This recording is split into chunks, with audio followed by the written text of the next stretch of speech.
Enfin, il y a une dernière manière de maximiser la performance de l'équipe, ça consiste à automatiser. Et on va voir comment et surtout pourquoi automatiser. Alors, Scrum, ça repose sur l'empirisme et sur le lean. C'est ça, il faut vraiment le connaître par cœur maintenant à ce stade-là, hein. La base de Scrum, c'est l'empirisme et le lean management. Le Jidoka, c'est un pilier du lean. Alors le Jidoka, je ne vais pas faire de suspense, hein, tout de suite on va voir qu'est-ce que c'est. Le Jidoka, ça repose sur deux principes majeurs. Ça consiste à automatiser la détection des problèmes le plus rapidement possible et à laisser l'équipe de travail corriger ce problème. Donc le Jidoka, au départ, c'était utilisé dans l'industrie. Initialement, dans l'industrie, il y avait des machines qui faisaient soit de la fabrication, soit du contrôle, et derrière chaque machine, il y avait un être humain pour contrôler la machine.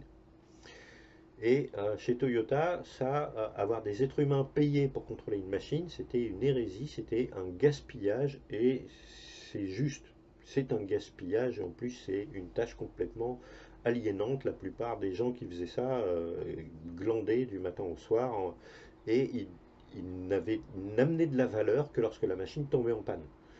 Donc automatiser la détection des problèmes, ça a été une priorité, et c'est le Jidoka. Et initialement dans l'industrie, quand il y avait un problème, on remontait le problème au management et on laissait le management décider. Et très souvent, ce n'était pas forcément les meilleures décisions qui étaient prises. Après, il fallait aller vendre cette décision aux équipes, leur faire accepter le changement, s'assurer que le changement il est correctement mis en œuvre. Bah, tout ça, ça nécessite encore des managers. C'est-à-dire des gens qui ne produisent pas.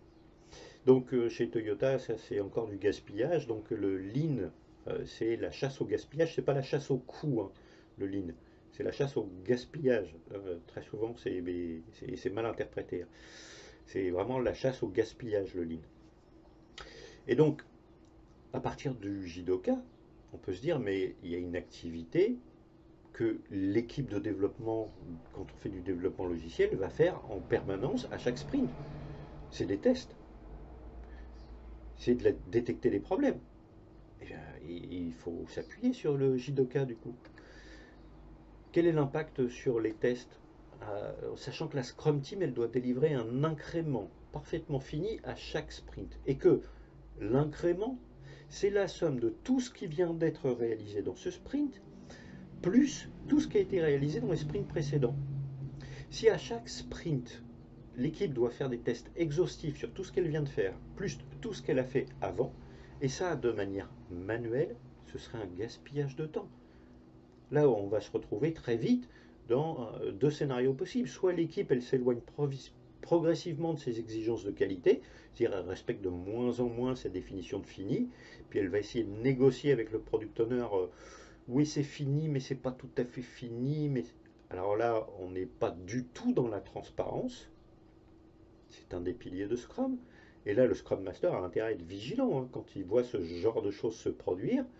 Il va falloir intervenir et mettre les choses sur le tapis quand on va arriver à la rétrospective de sprint, voire même tout de suite. Alors, très souvent, ce n'est pas la peine d'attendre la rétrospective de sprint. Il faut faire prendre conscience le plus tôt possible d'un problème qui est en train de se produire. Soit, au contraire, l'équipe va dire, bah non, on ne lâche pas la definition of done, on ne lâche pas notre exigence qualité, mais si on doit tout faire manuellement, elle va passer de plus en plus de temps à faire du contrôle qualité, à faire du test. Et si ces activités sont mesurées par l'équipe, ça devient un fait mesurable sur lequel le Scrum Master peut s'appuyer pour montrer comment ça s'illustre dans le temps. Très souvent, on va avoir une courbe. Bon, au début, on passait peu de temps à faire du test, et puis de plus en plus, de plus en plus, de plus en plus. Bien, si on suit cette courbe, on voit qu'on va arriver à un moment, à un point de rupture. Hein, c'est vraiment le principe de suivre un indicateur dans le temps, c'est de voir à quel moment ça va poser un problème. C'est ce qu'on utilise par exemple pour le réchauffement climatique. Ça veut dire qu'il va falloir automatiser des tests.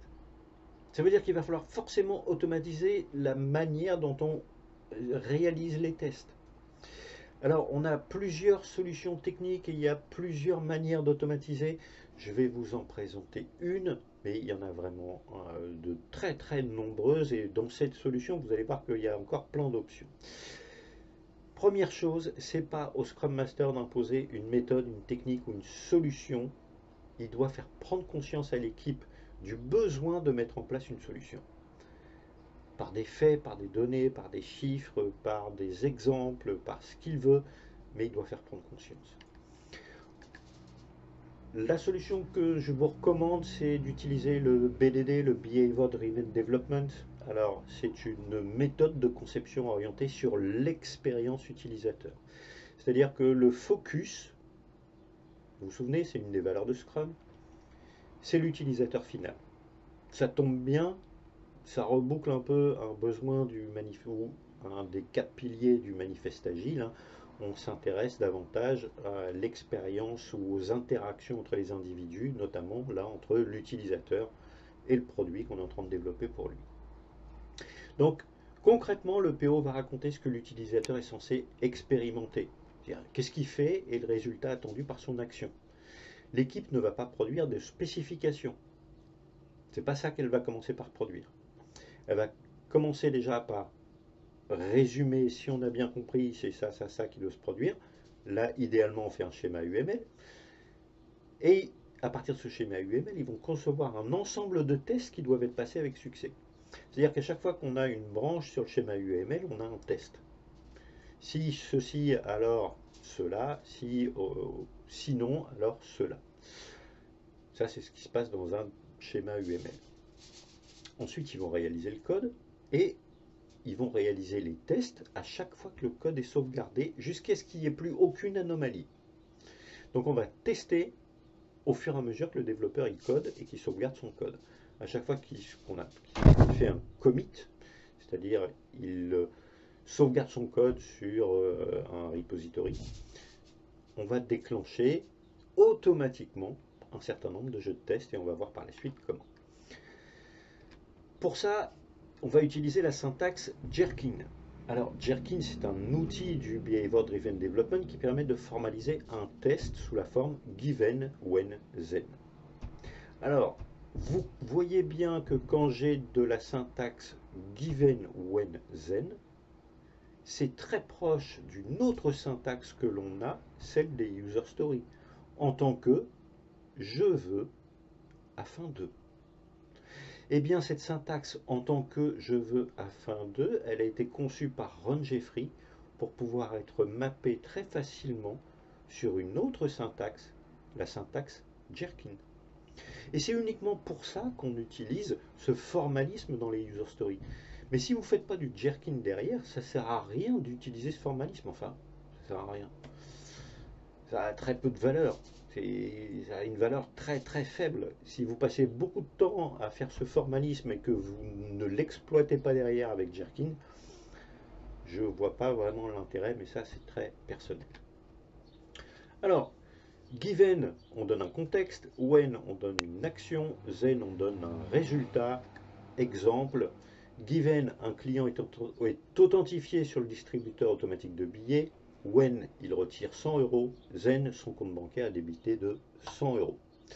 Alors, dans la syntaxe Jerkin, on peut rajouter des and, des not, des or, dans les when, dans les then, mais pas dans les given. Il y a toujours un seul given, il peut y avoir plusieurs when, il peut y avoir des and, des or, des not, il peut y avoir plusieurs then, mais il y a un seul given dans une syntaxe Jerkin. Sinon, vous allez voir qu'après, ça va poser des problèmes quand on veut automatiser.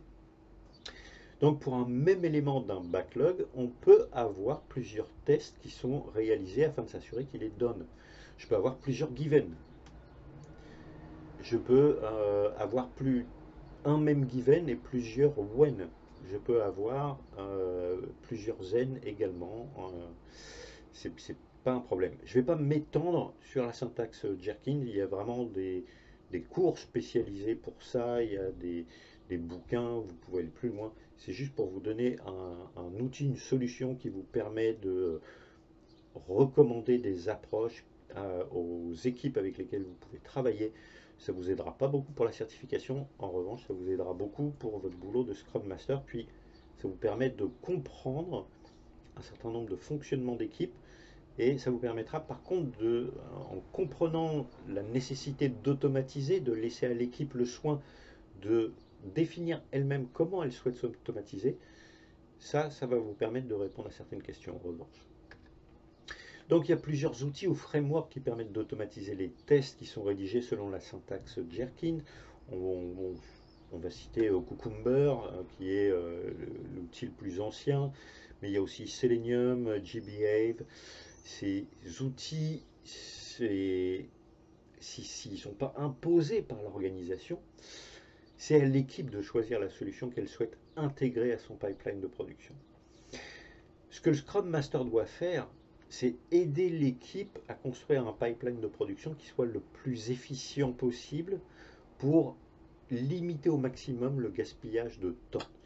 C'est pas la peine d'aller faire à chaque sprint des tests manuels de la première à la énième itération. Ça, c'est des pertes de temps. C'est très vite, il faut automatiser les tests, sinon l'équipe elle va exploser en vol, c'est pas possible. Donc ça c'est une obligation quasiment induite par le fait qu'un incrément c'est la somme cumulée de tout le travail de l'équipe et il doit être done. Donc il n'y a pas tellement d'autres solutions que d'automatiser. Et puis c'est un standard du Lean, c'est un pilier du Lean, l'automatisation, hein, toute cette partie automatisation, c'est un pilier du Lean que l'on va retrouver dans Scrum, puisque Scrum est fondé sur l'empirisme et le Lean. Donc là, on a vu tous ces principes d'automatisation, de standardisation d'un certain nombre de processus, qui fait aussi partie de la base de ce même pilier du Lean. D'ailleurs, la standardisation et le Jidoka font partie du même pilier du Lean. Mais Scrum va plus loin que ça. Automatiser les tests, ça permet de déceler des défauts et de les corriger lorsqu'une erreur est commise et qu'elle est encore récente. Ça accélère le processus de correction. Je viens de faire un bug, tout de suite, je suis alerté, tiens, il y a une erreur ici, je peux le corriger, c'est très facile de corriger à ce moment-là. Si je dois corriger à la fin du sprint, c'est un petit peu plus compliqué parce qu'il faut que je me souvienne comment j'avais codé, c'est à quelle ligne que j'ai fait une erreur, c'est à quel moment. Entre le début du sprint et la fin du sprint, ça se trouve, j'ai écrit des centaines de lignes de code, voire pour certains des milliers. Où est-ce que j'ai commis cette erreur-là? C'est un processus long. Ça me prend plus de temps. Ça, c'est un gaspillage de temps parce que il s'est passé beaucoup de temps entre le moment où on a produit l'erreur et le moment où on la révèle. Alors c'est encore plus long quand on est sur un cycle en cascade. Le développeur, il a codé ça peut-être il y a 4 mois, 5 mois, 6 mois, des fois il y a 1 an, il a codé ça. Il ne se souvient plus du tout comment il l'a codé. Là, il est obligé de repartir carrément sur les spécifications techniques détaillées pour aller essayer de retrouver où pourrait être l'erreur dans des milliers, voire des millions de lignes de code. Mais je vous ai dit, Scrum va plus loin parce qu'avec Scrum, si on a des anomalies qui sont récurrentes, eh bien, on va aller chercher la cause de ces anomalies. C'est de l'inspection. Et c'est à l'équipe de chercher et de corriger l'adaptation. Puis de rendre compte des actions lors de la revue. C'est la transparence. On retrouve bien nos 3 piliers de Scrum et on va voir comment ces 3 piliers de Scrum se mettent en œuvre dans la détection des anomalies. Par exemple, si on se rend compte, par des chiffres, par des faits, qu'une équipe produit beaucoup plus d'anomalies lorsqu'elle est soumise à des périodes de stress intense, de pression intense. Et bien c'est le devoir du Scrum Master d'agir pour faire baisser la pression sur l'équipe, pour faire en sorte que l'équipe ne prenne pas trop de pression. Parce que ça a un impact sur la qualité logicielle, ça a un impact direct sur le nombre d'anomalies qu'elle commet. Alors ça, c'est un cas d'école, c'est avéré. On sait très bien aujourd'hui que plus une équipe a de pression et plus elle va créer d'anomalies. C'est un peu une évidence. Mais ce n'est pas une évidence dans toutes les organisations. Toutes les organisations ne sont pas matures en agilité. Avoir des chiffres, avoir des indicateurs sur le nombre d'anomalies, sur aller inspecter pourquoi il y a beaucoup d'anomalies par moment et pourquoi à d'autres moments il y en a beaucoup moins. Qu'est-ce qui est récurrent dans les deux cas? Ça, c'est intéressant.